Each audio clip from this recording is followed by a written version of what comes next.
This July 2011, join in when we fly 100 aircraft into the remote wilderness of Canada.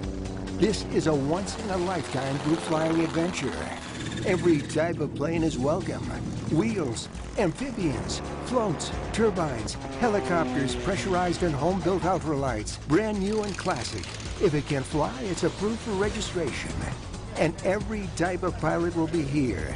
Low time and high time, private and commercial. You don't need to have a special aircraft or a special training, but you do need to be prepared. Flight crews will come from the cities of Ontario and the Pacific coast of British Columbia, the farmland of the Midwest, and from Tennessee, Texas, and Florida. This is your invitation to push your boundaries, get out of your comfort zone, and experience flight in wilderness. The 100 Aircraft Adventure, 2011. The year is 1909. The date February 23rd. The dull drone of a small Curtiss engine strains across a frozen lake in Nova Scotia. Man is propelled into the air for the first time ever in Canada.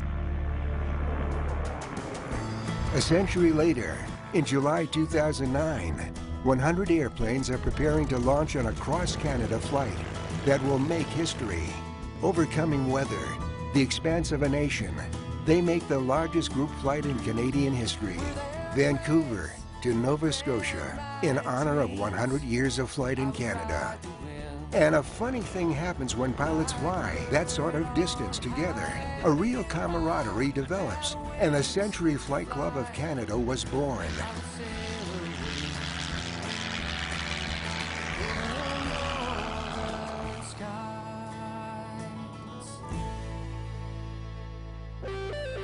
The club mandate is simple: to do an annual group flight to remote regions of Canada every year. But while the destinations will be varied, the spirit of the flights will be the same. The common bond of 100 flight crews spending a week together.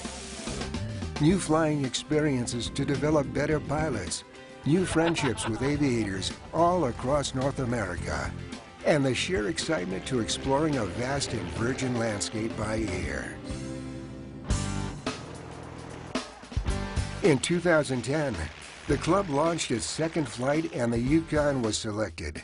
Would 100 flight crews join in another flying adventure? Once again, all records were shattered, and this time 127 flight crews answered the call.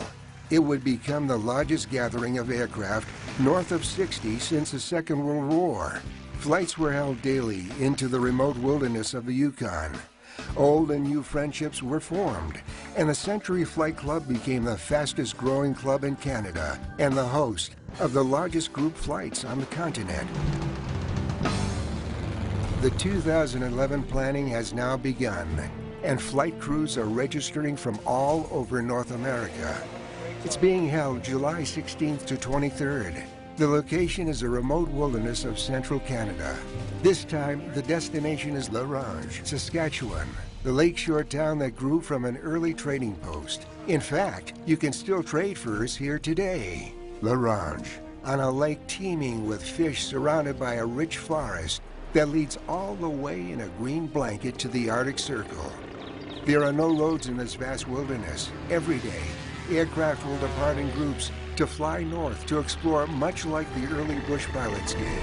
This wilderness really hasn't changed any since back then. It's a wild, unimaginable land, sparsely settled, virgin lakes, rivers, sand dunes, ghost towns, and world-class fishing. If you fly, have access to an airplane, if you want adventure this summer, if you want to explore your limits, if you want to make new friends, if you want to gain valuable flight experience, then you are welcome to bring your aircraft and join in the fun. Please join us on the 100 Aircraft Adventure 2011. Registration is limited, so sign up today. Go to www.crosscanadaflight.com for full details and itinerary.